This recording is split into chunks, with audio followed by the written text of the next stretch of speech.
여러분 안녕하십니까, 강신업 변호사입니다. 오늘 말이죠, 마은혁 임명과 관련해서 중요한 어떤 포인트가 나왔습니다. 지금 이걸 보면 윤석열 대통령의 이 판결을 미리 알 수 있습니다. 확실합니다. 그러니까 이진숙이가 4대 4였단 말이에요. 이진숙에서는 저쪽 문영배, 그 다음에 이미선, 정정미, 정계선, 요것들은 안 됩니다. 요것들은 이진숙마저도 파면을 한다고 그랬다는 건 이진숙은 파면 사유가 전혀 없거든요. 그러니까 요것들은 완전히 골수다. 근데 이제 요 김영두, 요자가 약간 합리적이라고도 그러지만 왔다 갔다 하는 그런, 어떻게 보면 중도라고 말하면 되고, 사건에 따라서 왔다 갔다 하는데, 이진숙 편에서는 우리 편을 들었단 말이야. 이진숙 그 사건에서는 우리 편을 들었어요. 그랬는데 요번에 마은혁 편에서는 저쪽으로 건너갔어요. 근데 한번 봅시다. 이진숙 거는 뭐 각하 사유는 없었으니까, 그리고 이제 각하는 될 수가 없는 거고, 그 다음에 인용이냐 기각이냐, 요걸 갖고 인용사 기각사, 요 기각에 바로 우리 편엔 김복형은 무조건 우리 편이에요. 믿어도 돼. 그냥 조한창도 믿어도 될 것 같아요. 정영식도 일단 좀 믿을만 해요. 요 셋에다가 김영두가 그때 우리 편을 들어가지고, 그래서 이진숙 때는 4대 4가 됐던 거예요. 자, 마은혁은 어떻게 됐습니까? 마은혁은 김영두가 저쪽으로 건너갔어요. 그런데 지금 마은혁 판결문을 보면 말이죠, 아주 중요한 시사점이 드러납니다. 이게 먼저 각하냐 아니냐를 따지는 거예요. 부적법 각하라래요. 각하면 더 이상 얘기할 필요가 없는 거예요. 거기서 끝나는 거예요. 그냥 더 이상 그 형식적 판단이라고 그래요. 각하를 갖다가. 그럼 각하면 그거 판단을 해가지고서 끝나고 더 이상 판단을 안 해요. 그러니까 기각이다, 인용이다, 이게 필요 없어. 물론 이제 어떤 사람은 각하라고 그러고, 어떤 사람은 또 뭐 실체 판단을 해야 된다고 그러고, 그래서 뭐 각하, 인용, 또 기각, 이걸 다 쓸 수도 있지만, 또 뭐 각하를 통과하면 이 각하는 안 써주고, 그냥 인용인지 기각인지만 쓸 수도 있어요. 그래서 이번에 마은혁 판결을 보면요, 일단 8대 0으로 나왔다고 발표를 했어요. 그러니까 마은혁이를 임명하지 않은 최상목 권한대행이 잘못이 있다, 그렇게 이제 판결을 한 거예요. 근데 요걸 안으로 들어가 보니까 요걸 이제 별개 의견이라고 그래요. 이제 별개 의견하고 소수 의견은 달라요. 그 어디서 그냥 뭐 소수 의견 이걸 쓰던데, 그게 아니고 다수 의견과 소수 의견이 있으면 이거는 서로 완전히 반대된다는 거예요, 의견이. 그런데 전체 의견 중에서 별개 의견은 다수 의견을 따르되 나는 요걸 남겨놓겠다, 이런 뜻이에요. 그래서 이번에 마은혁이는 8명 전체가 어쨌든 마은혁이를 임명해야 된다는 쪽을 택한 거예요. 다만 거기다 별개 의견을 남겨가지고, 하지만 이 절차에 있어서는 잘못이 있다. 요 사람이 세 사람이에요. 절차에 있어서는 잘못이 있다. 이 사람이 세 사람이라고. 누굽니까? 바로 우리 조한창, 그리고 김복형, 정영식이죠. 그 절차에 문제가 있다는 건 뭐냐면, 우리가 항상 얘기했던 거, 국회 의결을 거쳤어야 되는데 국회 의결을 거치지 않고 우원식이가 지멋대로 탄핵, 지멋대로 권한쟁의 심판을 청구한 거, 요게 이제 문제가 있다는 거죠. 그 세 개를 별개 의견으로 남겼다. 별개 의견으로 남겼다. 그럼 어쨌든 전체를 보면 그것이 뭐 다수 의견 속에 별개 의견이든 아니면 다수든 소수든 간에, 어쨌든 간에 세 사람은 우리 편이라는 것이 밝혀진 거예요. 세 사람은 우리 편이라는 것이 밝혀진 거예요. 이 사람은 부적법 각하시켜야 된다고 그런 거예요. 이거는 각하 사안이다, 뭐 실제 판단할 필요도 없다. 그랬는데 5사람이 각하 사안이 아니다 그러니까 5대 3이 되니까 본안으로 넘어왔고, 본안 판단을 해가지고 어쨌든 거기에는 임명하자는 것이 잘못이다, 여기에는 8명이 다 의견을 같이 했다. 자, 그러면 보죠. 이진숙에서는 어쨌든 4대 4 이렇게 보고, 그 다음에 마은혁에서는 3명이 어쨌든 반대 의견이 있으니까, 뭐 별개 의견이 있으니까 5대 3이라고 보고, 여기서 모든 것이 사실 드러났어요. 그러면 윤석열 대통령의 경우도 똑같은 어떤 지금 문제가 있어요. 그 문제가 뭐냐면은, 첫 번째, 그 국회에서 200석 의결을 할 때에는 그때는 내란죄를 집어넣었어요. 그런데 막상 헌재에 와가지고 내란죄를 뺀다고 그랬어요. 그럼 이거를 갖다가 이제 내란죄를 빼고서 하는 것이 가능한 거냐, 다시 받아와야 되는 거냐, 다시 받아와야 되는 거죠. 그 내란죄 때문에 200석이 된 거잖아요.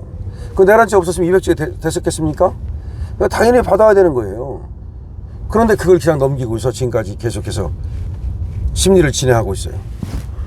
그러면 보세요. 절차 위반이 이 40여 경우에도 있었고 국회 의결을 거치지 않은 거, 그 다음에 이번에도 내란죄를 뺐는데 국회 의결을 거치지 않은 거, 이것도 절차 위반이 있고, 그럼 절차 위반은 각자 사건이 다 있어요. 만약 사건도 있고 윤석열 대통령 탄핵 심판 사건도 있고. 그렇다면은 이 세 사람은 똑같은 입장을 취할 거라는 거죠. 아, 이거 내란죄를 갖다 이렇게 빼면 안 돼. 소추사실의 동일성이 깨졌어. 이거 부적법 각하해야 돼. 라고 하는 입장을 취할 거라는 거죠. 그러면은 김영두는 이 부적법 각하를 택할 것 같지는 않아요. 그러면 결국은 각하가 안 되는 거죠. 만약에 각하가 더 많으면 그냥 각하해버리고 끝나는데, 이 각하는 3명밖에 안 나오고, 예를 들어서 각하를 하지 말자는 게 5명 나오면 본안 판단으로 갈 수밖에 없죠. 본안 판단으로 가면 이제 인용이냐 기각이냐 이게 이렇게 되는 거죠. 저는 이제 원래는 윤석열 대통령 사건은 각하를 해야 된다는 입장인데, 지금 40여 건으로 봐서 저들은 무조건 그냥 똑같은 놈들이기 때문에 그냥 쉽게 말하면 좌파 빨갱이들이기 때문에 기다릴 바가 없어요, 보니까.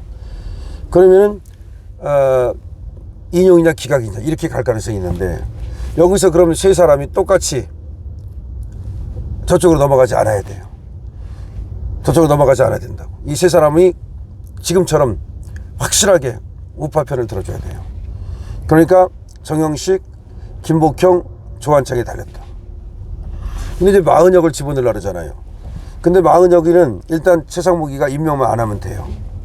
어차피 조금 있으면 또 한덕수도 돌아올 거고, 조금 있으면 대통령 권한쟁의 대통령도 이제 판단이 될 거니까, 나는 나는 대행에 불과하니까 내가 임명하는 건 적절치 않다. 총리가 오셔서 임명을 하든 아니면 대통령이 또 복귀를 해서 임명을 하든 헌법재판관은 대통령이 임명하게 돼 있다. 라고 하면서 뒤로 물러서면 돼요. 그런데 만약에 정말 뻘짓을 해가지고 최상무기가 이 헌법재판관을 임명했다. 그때는 재앙이에요, 재앙. 왜냐하면 5명을 확보했다고 봐야 돼요, 제가 보니까. 5명을 확보했다고 봐야 됩니다. 물론 김영두의 경우에는 사실상 기각과 인용을 정할 때 그렇게 중대한 헌법상 위반은 아니지 않느냐, 그렇게 중대한 법 위반은 아니지 않느냐, 그래서 우리 쪽으로 올 가능성이 없는 건 아니에요. 하지만 지금 마은혁에서 확실히 저쪽 편을 드는 걸 보면은 김영두도 그렇게 크게 기대하기 어렵다. 그러면 확실하게 우리 아군은 3명이다. 이제 피아가 구별됐다. 마은혁 사건에서 적과 우군이 구별됐다. 그럼 우리는 3명이다. 그럼 마은혁은 절대 들어가서는 안 된다. 이렇게 확실하게 들어가면 안 된다는 것이 드러났는데도 불구하고 최상무기가 만약에 마은혁을 임명한다? 그러면 최상무기가 역적이죠. 최상무기가 먼저 돌맞죠. 이게 을사오적이 되는 거죠. 지금 이제 을사오적이 누가 될 것인가 하는 건데, 지금 헌법재판관들만 따질 필요가 없어요.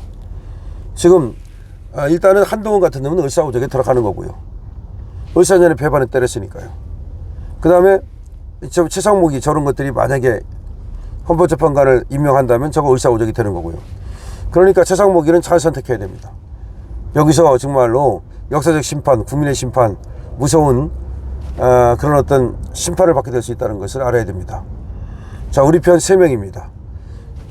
그리고 지금 저놈들이 하는 걸로 봐서 부적법 각하를 윤석열 대통령 사건에서 할 것 같지는 않다. 물론 우리는 부적법 각하를 해야 된다고 주장하지만 그렇게 저놈들이 나올 거라고는 우리도 이렇게 크게 기대는 하지 못합니다. 그래도 혹시 했는데 역시나 부적법 각하는 없다. 그럼 탄핵 인용이냐 기각이냐 이렇게 갈 것으로 보여진다. 그럼 우리 3명만 확실히 똘똘 뭉치면은 5대3이 돼서 기각이 되는 거죠. 6명은 안 되니까. 그럼 마은혁 들어오면 어떡합니까? 마은혁 들어오는 건 막아야 되고, 마은혁이 들어오면 재앙이다. 재앙이라고 제가 말씀을 드렸어요. 디제스터, 재앙이다. 근데 사실은 들어온다 하더라도 이미 변론이 종결된 이 사건에서 마은혁이가 편결을 할 수 있느냐, 그건 또 다른 문제이기 때문에 사실은 할 수 없다고 봐야 돼요. 근데 헌재에서는 그 부분도 헌재가 정할 요소다, 헌재가 정할 부분이다, 또 이렇게 말을 해요.